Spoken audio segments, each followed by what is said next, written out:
Tonight on DC News Now, a Metro bus hits and kills a man in Northern Virginia. Now investigators say he had the signal to cross the road. A Maryland housing project on hold following the closure of a nearby high school. That is not surprising, but also concerning. What's next for the development in Rockville and how soon it could be built?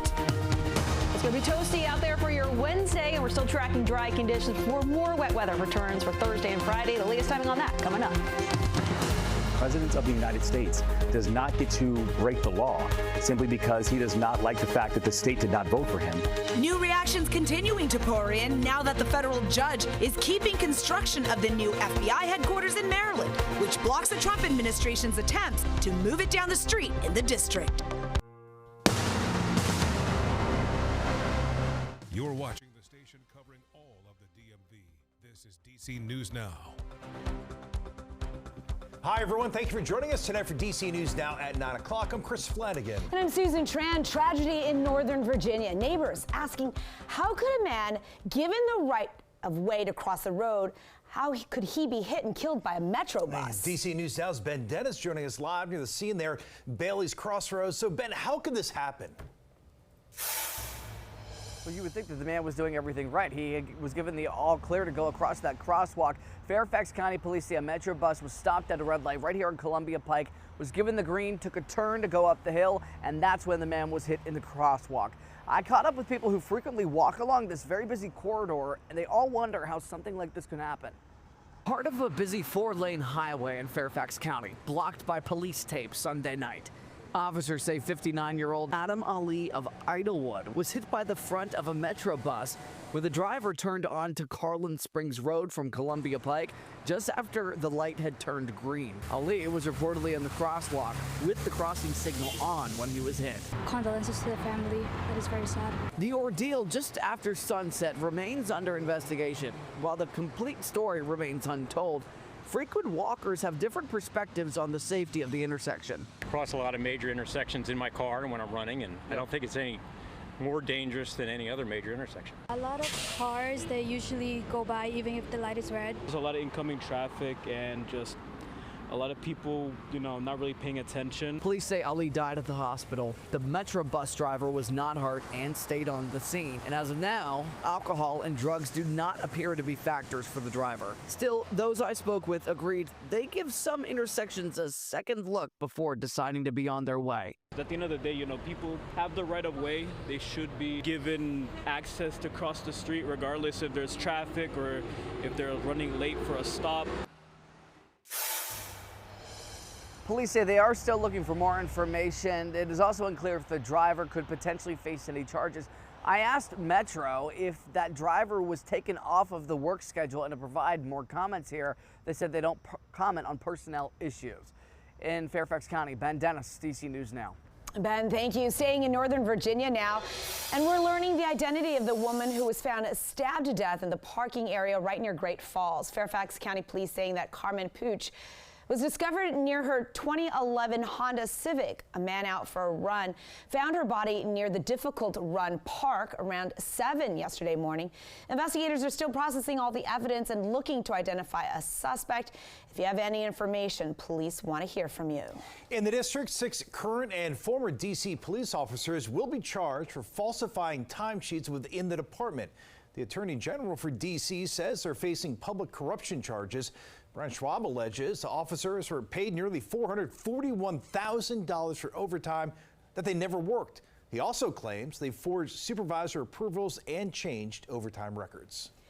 All right, my friends, we are heading into hump day. We have our chief meteorologist, Jackie Lair. So it was dry, but it was very summer, hot and sticky out there. Yes, and we're likely to see, much of the same tomorrow. And then we're looking at Thursday and Friday with more rain chances. Oh, yeah, okay. So don't put those umbrellas away just yet. Yes, it looks like at least today, tomorrow, looking dry, but then we're looking at more of that wet weather returning to the area just in time to round out the work week, and even some more wet weather on the way for the weekend. Let's talk temperatures though. 70s to right about 80 degrees right now. Yeah, it's still quite warm out there at the moment. At least dew points not nearly as high as what we had before. Upper 50s back off towards the north and west. Low to mid 60s for DC, so still a bit muggy closer towards the district. A little bit more comfortable as you head closer to the mountains region or even very long parts of the I-81 corridor.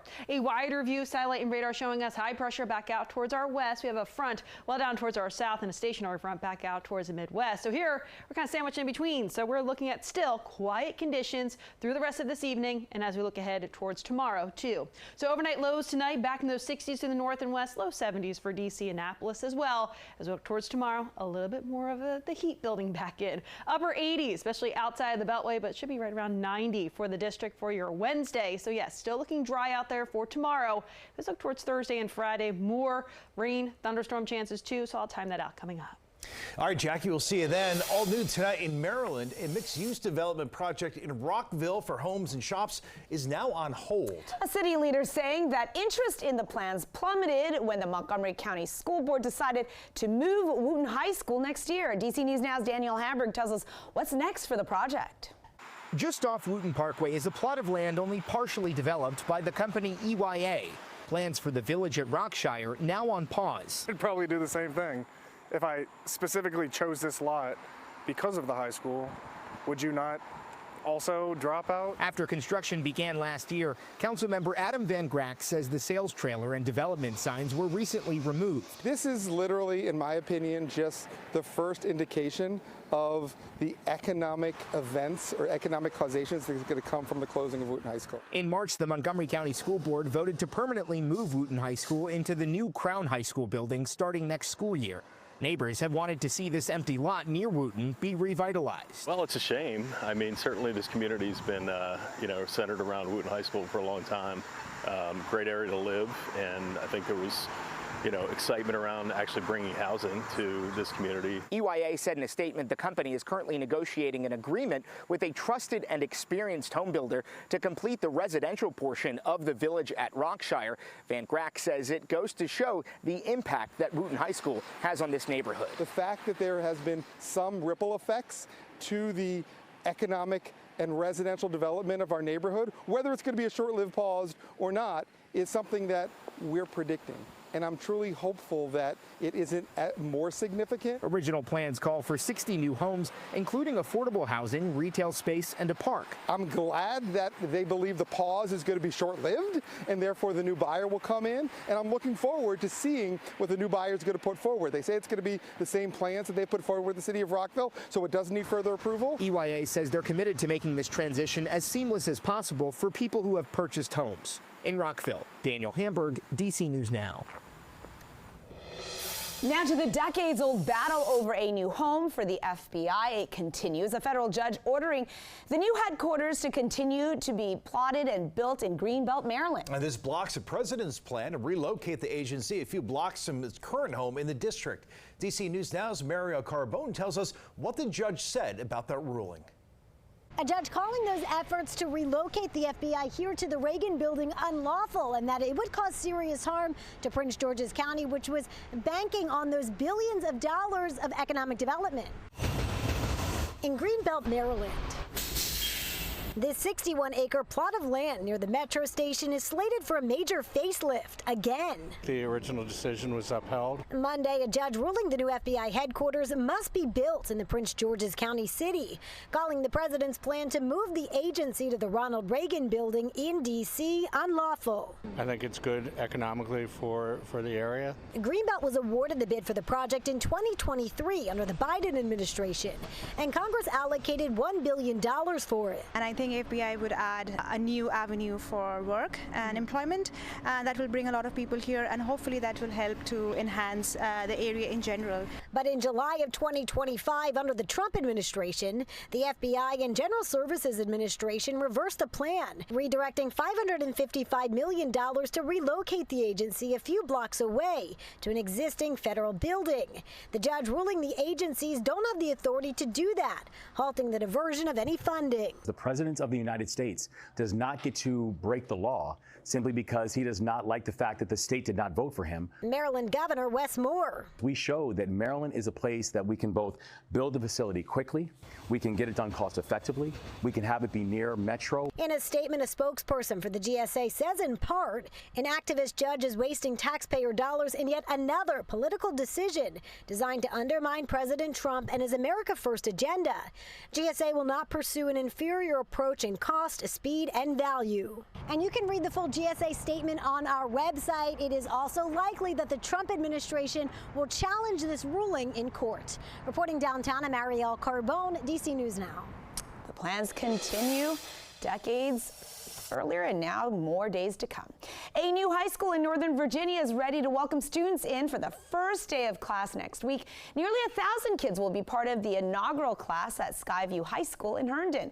The new $150 million facility is open with newly approved school boundaries impacting 2,500 students in the western part of Fairfax County. The move has reassigned more than 300 kids from Chantilly High, another 300 from South Lakes, and 1,000 students from Westfield High.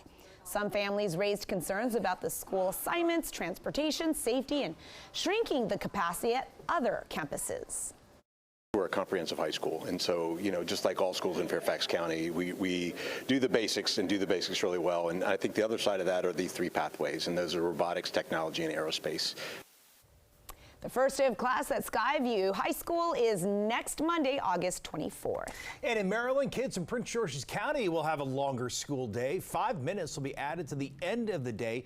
That's to comply with the state instructional hour requirements. Despite the longer school day, bus and transportation schedules, we're told, will not be impacted. First day for Prince George's County students is a week from today. Well, DC News Now is also helping you stretch your dollar as students head back to class. Starting Monday, we'll be sharing ways to save, from shopping for clothing and school supplies to packing lunches and finding those last-minute items you may have forgotten. Go to DCNewsNow.com and click on the Back to School tab.